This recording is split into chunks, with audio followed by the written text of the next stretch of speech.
Ikiganiro ubucukumbuzi kuri URTV 250. Menya byinshi mu byaranze isi dutuyemo. Menya benshi bakoze ibikorwa bitandukanye kuri isi bitangaje. Menya henshi hatangaje utaruzi ko hari hano ku isi.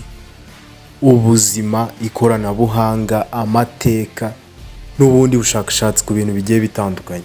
Nta mpamvu yo gushidikanya rero, byose urabisanga mu kiganiro ubucukumbuzi. Ubucukumbuzi ni ikiganiro ugiramo uruhare ukanda subscribe kuri YouTube channel yacu URTV 250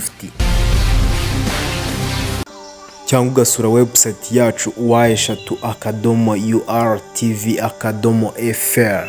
naho ujye kugezaho icyo kiganiro nitwa Esdras Nemeye. Birashoboka ko wigeze kumenya ibihugu binini n'ibito ku isi, ukamenya abantu b'ibihangange babayeho kurusha abandi ku isi, ndetse n'ibintu bitandukanye byihariye ku isi dutuyemo. Ariko se wigeze umenya ishyamba ritangaje kurusha ayandi yose ku isi? Ishyamba rya Amazon, la forêt amazonienne, Amazon forest. Ishyamba rya Amazon akaba ari ishyamba ricucitse cyane ribarizwa mu gice cya Amerika y'Amajyepfo mu karere kitwa Amazonie.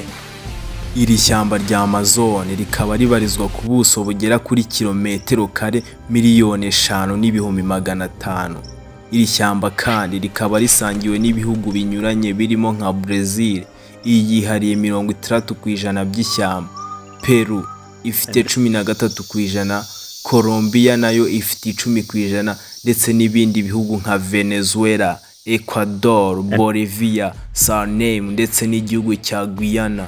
Tubibutse ko kandi inyandiko zimwe na zimwe zivuga ko iri shyamba ryitwa ishyamba ry'isugi kubera ko mu myaka miliyoni 55 rimaze ribayeho nta bikorwa bya muntu byari byarikorerwamo.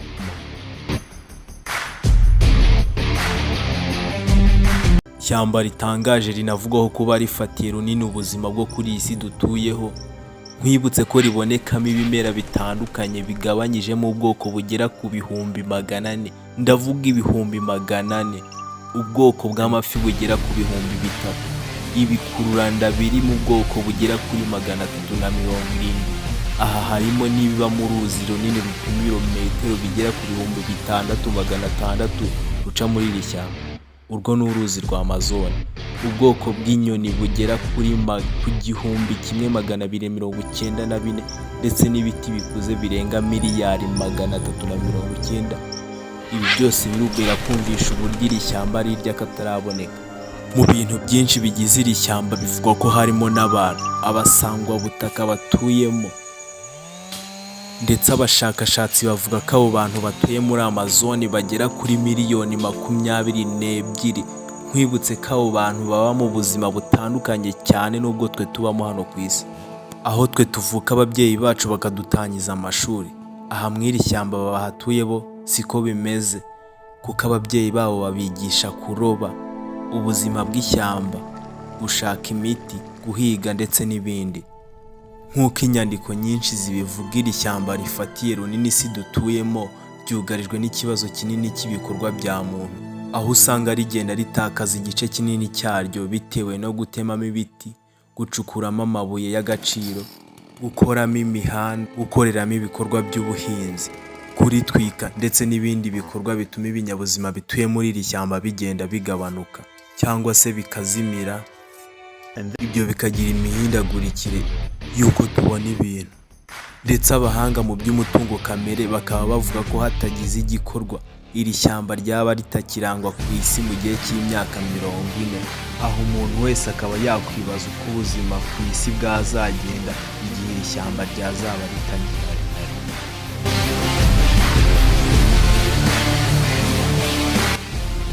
Ikindi kandi nk'uko nawe ugenda ubyirebera, izi ngugurnyi ziba zirimo z'amoko atandukanye ziba zigenda zishakisha icyazitunga. Udusimba dutoya cyangwa se utunini tuba tubisikana n'urwo rusobe rw'izindi nyamaswa ziba zirimo, bimwe bigenda bitunga ibindi, kandi niko bimwe nyine bigenda bicika buhoro buhoro. Iyi ngugurnyi nk'uko uyireba nubwo ibisinzira gutya, ariko ifite ubushobozi bwo kuba idashobora guhanuka, ahubwo ikabitegereje ko yabona umuhigo wayo. Irebere nawe aho iri kuri iryo shami nubwo isa nk'isinziriye ntishobora guhanuka, ahubwo mu kanya gatoya ibonye icyo yashakaga, igiye kureba yuko yabonamwo amaramuko. Burya ubuzima bwose nyine buri wese aba ashaka icyamutunga.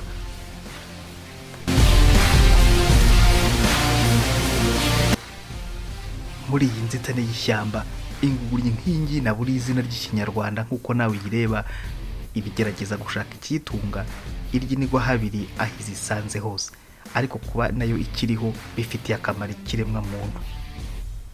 Nta kintu na kimwe wabona mu ishyamba kidafite umumaro, n'ikitawufite none kiba kizawugira ahazaza, kandi ibi ngibi nabyo bikomeza kugenda bigirana umumaro, nubwo twakwibaza ko bimwe biba bigenda bimara ibindi. Nawe urabona ukuntu urusobe rw'ishyamba rumeze uku nguku, buhora busa nk'ubuditse, kandi ibitonyanga bihora ari byose.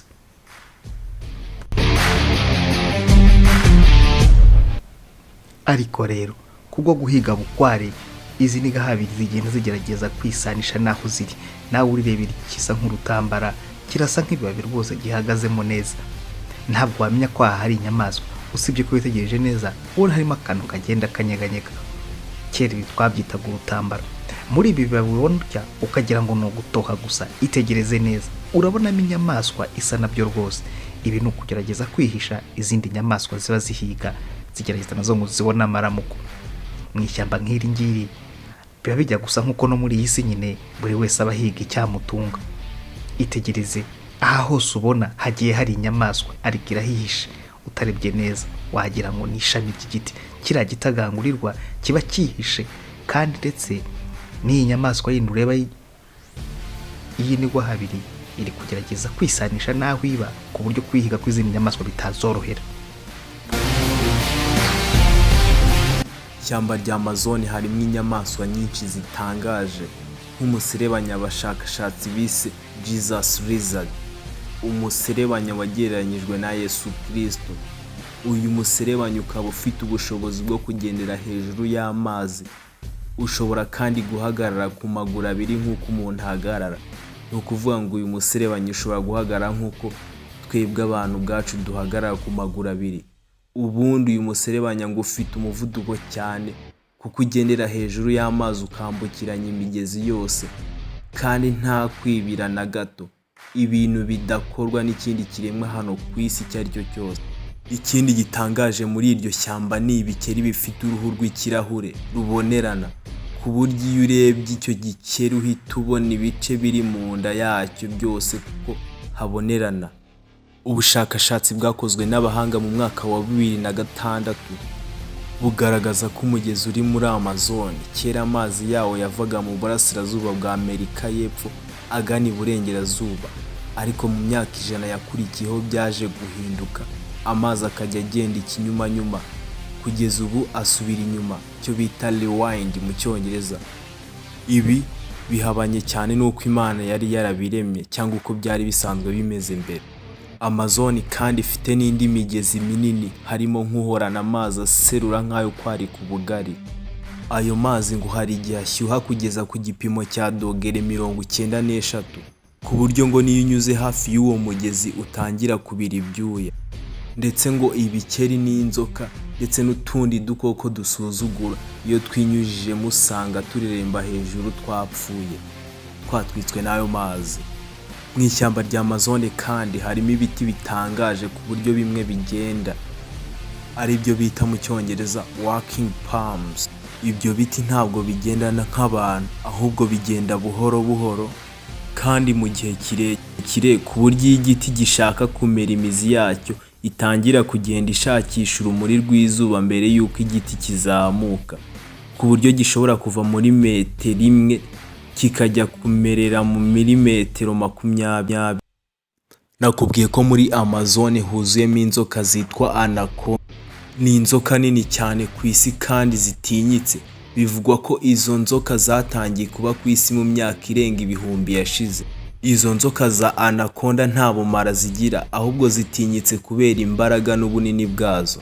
Inzoka za anaconda ziri mu bwoko bwinshi kandi ziteye ubwoba, ariko izizwi cyane ni iz'icyatsi kibisi. Anaconda niyo nzoka ipima ibiro byinshi ku isi, kuko iyi ikuze ishobora gupima ibiro bisaga 250, ikagira n'uburebure bwa metero 10.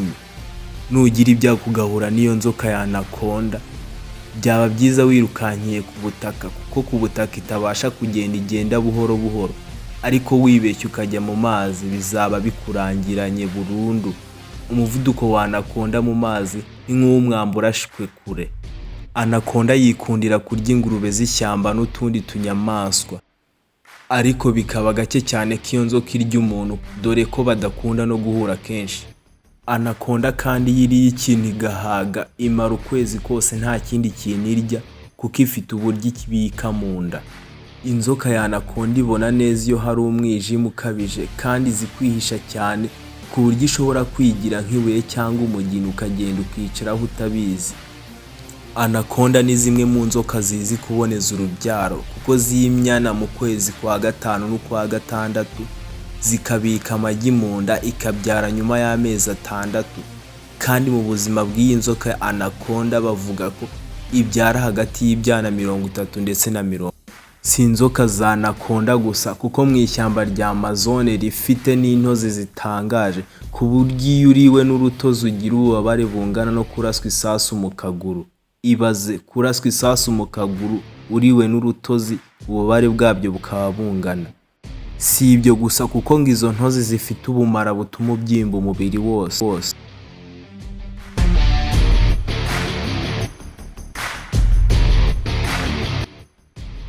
Ikindi kintu gitangaje kiri muri Amazon ni isamake bita electric eel. Iyi ni isamake nini ishobora gupima ibiro 21, ariko igitangaje iyi samake iba yifitemo amashanyarazi mu ruhu rwayo. Iyo ukoze ku gice cy'umurizo cyayo ukubitwa n'umuriro udasanzwe w'amashanyarazi, kuko uba ufite volte hagati ya 300 na 350. Icyakora ngo izo samake ntabwo zishotorana, ariko iyo ingona igerageje kuyirya cyangwa kuyifataho ihura n'ikibatsi cy'amashanyarazi igataha yimyiza imoso.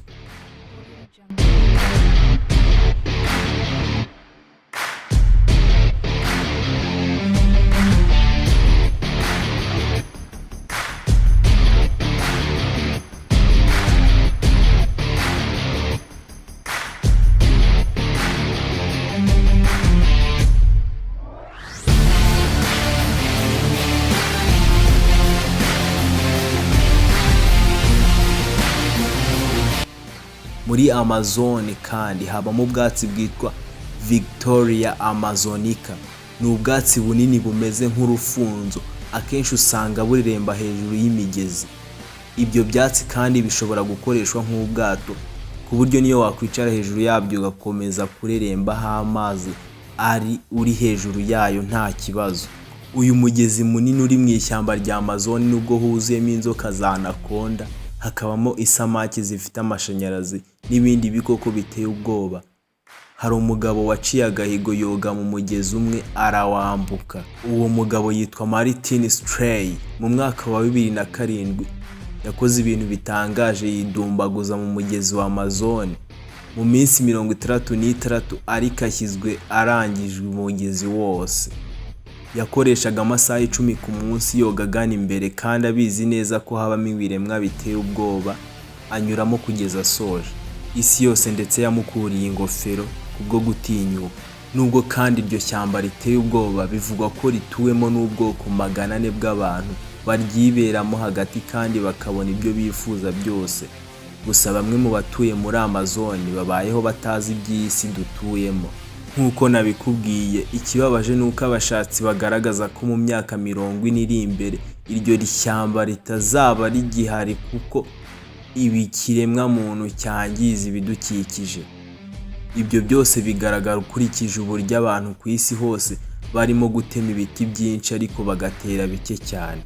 Ibyo bituma hakekwa ko ishyamba rya Amazon rifatwa nk'ibihaha by'isi, naryo rishobora kwangizwa n'ikiremwa muntu mu myaka iri imbere, kuko 20% by'umwuka duhumeka ku isi uturuka muri Amazon, ndetse na 30% by'umwuka wanduye uva mu nganda no mu bindi bihumanya umwuka ku isi ujya muri Amazon, bigatuma abatuye isi bagira ubuzima bwiza.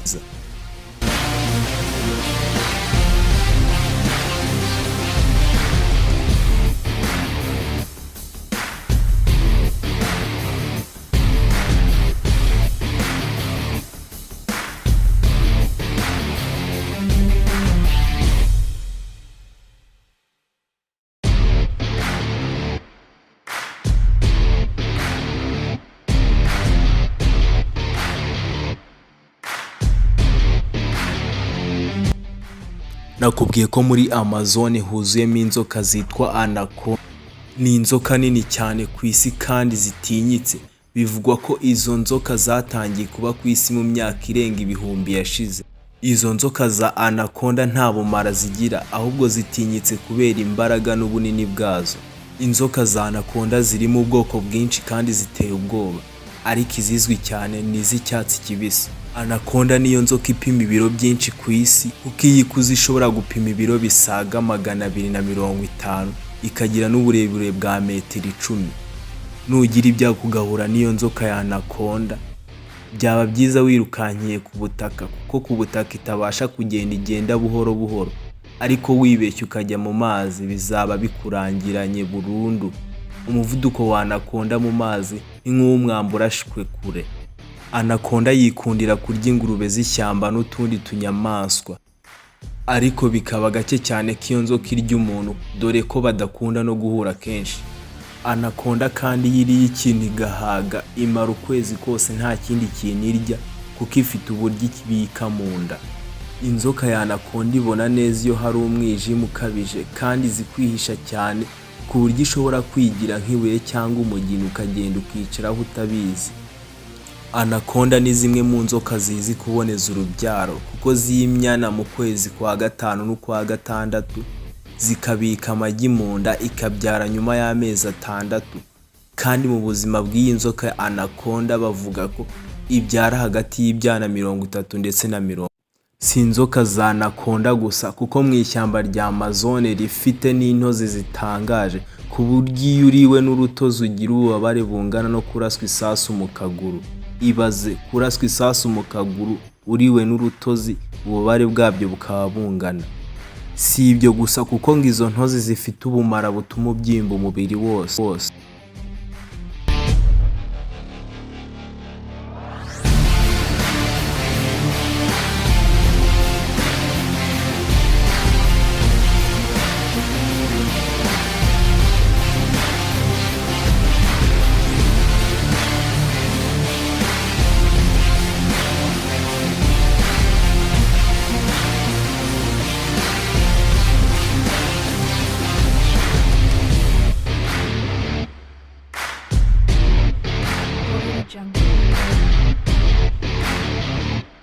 Abahanga mu bya siyansi bavuga ko biteye ikibazo kubona igice kimwe cy'iri shyamba kiri gusohora umwuka wa carbon dioxide kandi ritahiye.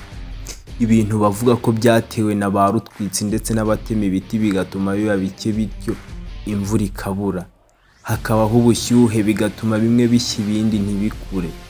Rucianagati ukora mu kigo cy'ubushakashatsi mu by'ubumenyi bw'ikirere muri Brazil, uyu yanayoboye itsinda ryakoze ubu bushakashatsi, avuga ko ishyamba rihiye risohora umwuka mubi ukubye inshuro 3 y'uwo ryinjiza. Yongeye hati ahantu batema amashyamba ku rugero rwa 30% cyangwa kuzamura, hasohora umwuka mubi mwinshi ukubye inshuro 10 kuruta aho batema amashyamba ku rugero ruri munsi ya 20%. Abashakashatsi bavuze ko hakeneweho kubaho amasezerano mpuzamahanga arengera ishyamba rya Amazon, kuko iri shyamba rihisi umwuka mwiza ungana na 20% buri mwaka, kugira ngo hirindwe itema ry'ibiti rituma habaho ihindagurika ry'ikirere ridasanzwe, cyane ko byaragaragaye ko ibiti byinshi Brazil yohereza hanze biba byatemwe muri iri shyamba rya Amazon. Ubushakashatsi bwakozwe na satelite bwerekanye ko ishyamba rya Amazon riherereye muri Brazil risigaye risohora umwuka wa carbon dioxide urengaho 20% uwo ryinjiza. Ibi byerekana ko mu myaka iri imbere hashobora kubaho ihindagurika ry'ikirere rikabije, kuko ibihaha by'isi biri kwangirika. Nkwibutse ko nakubwiye ko ishyamba rya Amazon rifatwa nk'ibihaha by'isi. Nubwo nakubwiye ko ariko ubuzima bwo kuba mw'iri shyamba butoroshye ndetse buteye ubwoba, aha ngiye kukubwira umugore w'imyaka 33 wavuye i Londres mu Bwongereza, akajya kubana n'umukunzi we w'imyaka 19 mu ishyamba rya Amazon. Uyu mugore yitwa Caroline. Uyu mugore Caroline yavuze ko atatekereza ko azatangira umwaka w'2021 ari kuba mu ishyamba, ndetse ibirometero birenga 80 kure y'iwabo. Gusa ngo ubuzima bwiza ntibwari kuryoha nk'uko bimeze ubu. Uyu musore uhinga kakao ukomoka muri Peru yatunguwe no kubona uyu mugore yemera kureka ubuzima bwiza bwo mu mujyi akamusanga mu ishyamba ngo babane ahantu hatari iterambere n'ibikorwa remezo bihambaye. Uyu mugore Caroline aba mu ishyamba ahantu hataba amazi cyane yuko iyo akeneye koga no kumesa imyenda bikorera mu mugezi utemba. Uyu mugore wabaga i Londres mu Bwongereza yagize ati 2020 wari umwaka ugoye kumenya niba ibizaba, ndetse sinarinzi ko nzatangira 2021 ndi kuba mu ishyamba riri kugwamo imvura nyinshi, ariko kugendana na Romelu mu ishyamba twumva amajwi menshi y'inkende bituma ibihe bikomeye ducamo byoroha. Caroline yerekeje muri Amerika y'Amajyepfo muri Werurwe 2020 agiye kumara iminsi 10 yigisha yoga ahitwa Hoja Nueva hafi y'ahitwa Puerto Maldonado atumiwe n'inshuti ye. Uyu mugore yari abeshejwe no kwigisha yoga abantu bambaye ubusa ndetse akanakorera massage abantu mu mujyi wa Londres. Gusa yavuye mu Bwongereza mbere yaguma mu rugo ya mbere yatewe na COVID-19. Caroline haradusobanurira, ubwo nageraga numvise ntameze neza, gusa agace karimo amafu meza cyane byatumye nsaba kongererwa iminsi yo kuhaguma kugira ngo menye neza Peru.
Caroline avuga ko yahuye na Romelu ubwo Romelu yakoraga nk'umurinzi w'abantu Caroline yigishaga, ndetse ngo yagaragaraga nk'umuntu udakunda kuvuga cyane, umuntu ugira isoni, ndetse ngo yakundaga no kumuvugisha agakunda kubika umutwe, ndetse akanatekereza ko biba bitamushimishije.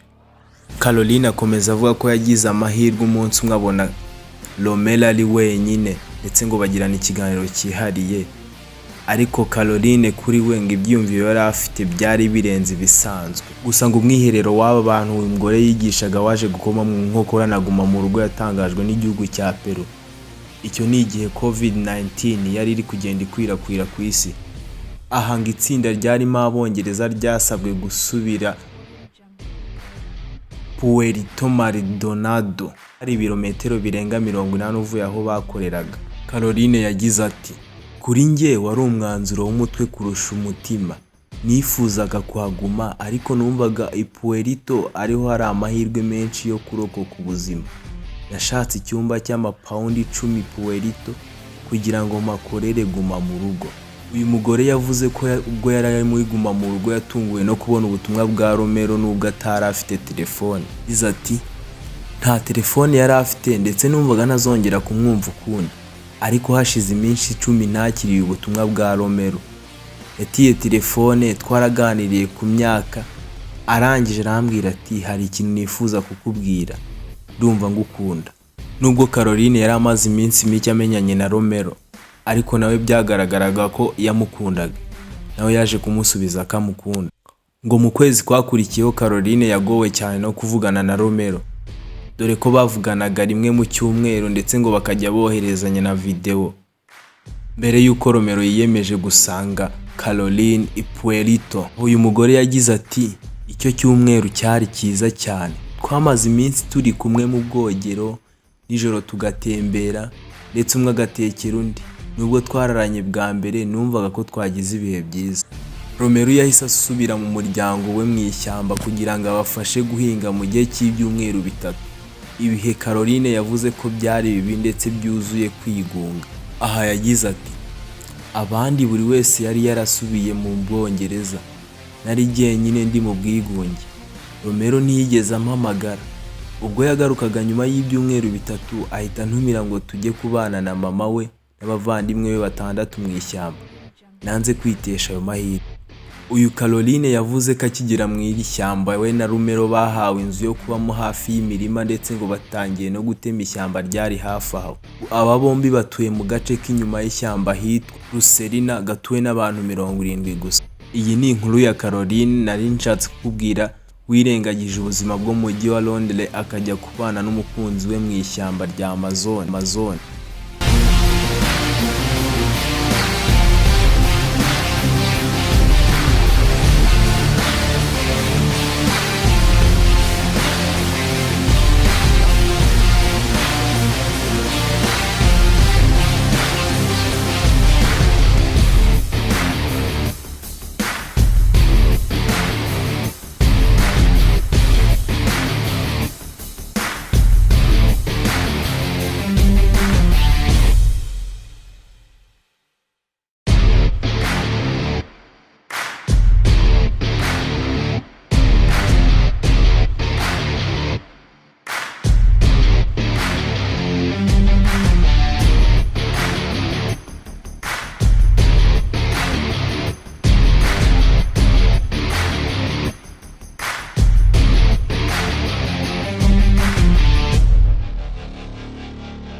Iki ni ikiganiro ubucukumbuzi, aho uyu munsi nakubwiye ku ishyamba rya Amazon, ishyamba riherereye muri Amerika y'Amajyepfo. Ishyamba nakubwiye ko ririmo byinshi bitangaje, ibinyabuzima bitandukanye. Iki kiganiro cyacu gikiramo uruhare ukanda subscribe kuri YouTube channel yacu URTV250. Giye kugezaho iki kiganiro ni nemeye S. Ndagushimiye.